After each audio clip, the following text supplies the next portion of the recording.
Olá, professor, colegas. Bom, para iniciarmos a nossa apresentação, não há como não falarmos da Carta, que é a base, o pilar de toda e qualquer sociedade, a Constituição.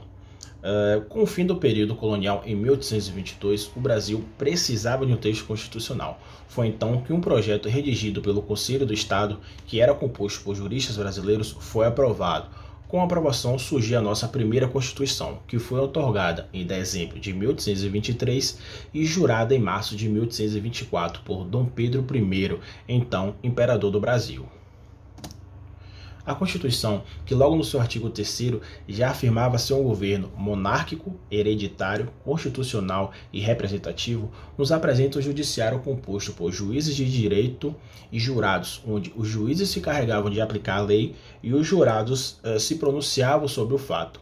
Haviam também os juízes de paz. A estes eram atribuídas a função de reconciliar as partes, como o próprio nome já sugere.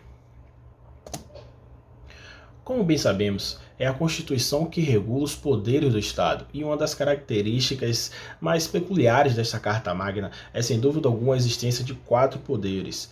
Além do Executivo, Legislativo e Judiciário que conhecemos, havia também o poder moderador. Esse poder, ele basicamente era um poder delegado ao imperador, como chefe da nação, para que ele atribuísse uma suposta harmonia entre os poderes. Acontece que com esse poder, ele interferia diretamente no judiciário, fragilizando e centralizando ainda mais o seu poder. Podemos facilmente perceber essas interferências e fragilidades quando analisamos alguns artigos, como o 151 e o 153, que trazem expressamente que o poder judicial é independente e perpétuo. Mas logo em seguida, no artigo 154, é ressalvado que o imperador ele poderia suspender os juízes a qualquer tempo caso houvesse contra ele alguma queixa. Fica assim nítida a fragilidade e a ausência de inamovibilidade e vitaliciedade dos magistrados.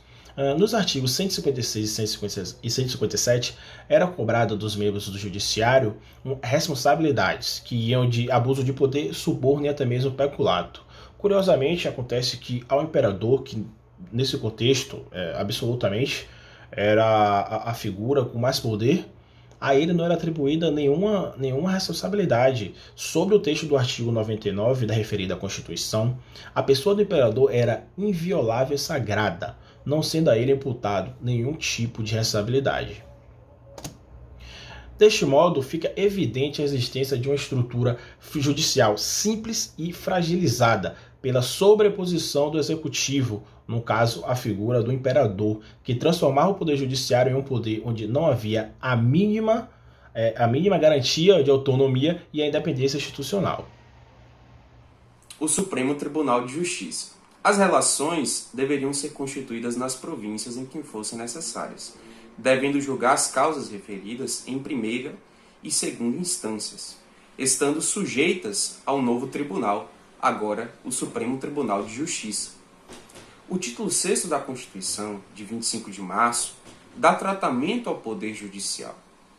O seu artigo 163 prevê, situado na capital, o Supremo Tribunal de Justiça, composto de juízes letrados, tirado das relações por suas antiguidades. Embora já previsto no artigo 163 da Constituição de 1824, o Supremo Tribunal de Justiça, hoje conhecido por nós como Supremo Tribunal Federal, o STF, nossa instância máxima do judiciário brasileiro, foi criado apenas em setembro de 1828, como órgão de última instância, substituindo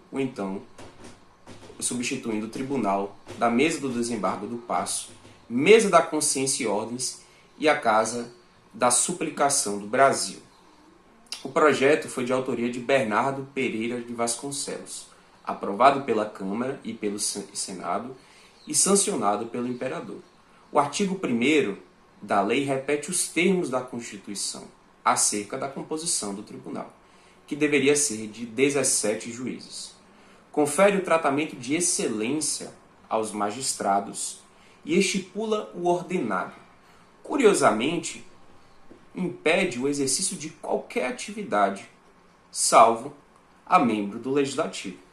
O presidente do tribunal era eleito pelo imperador, dentro da relação de membros do tribunal, e serviria por 3 anos o seu cargo, prestando juramento nas mãos do próprio imperador.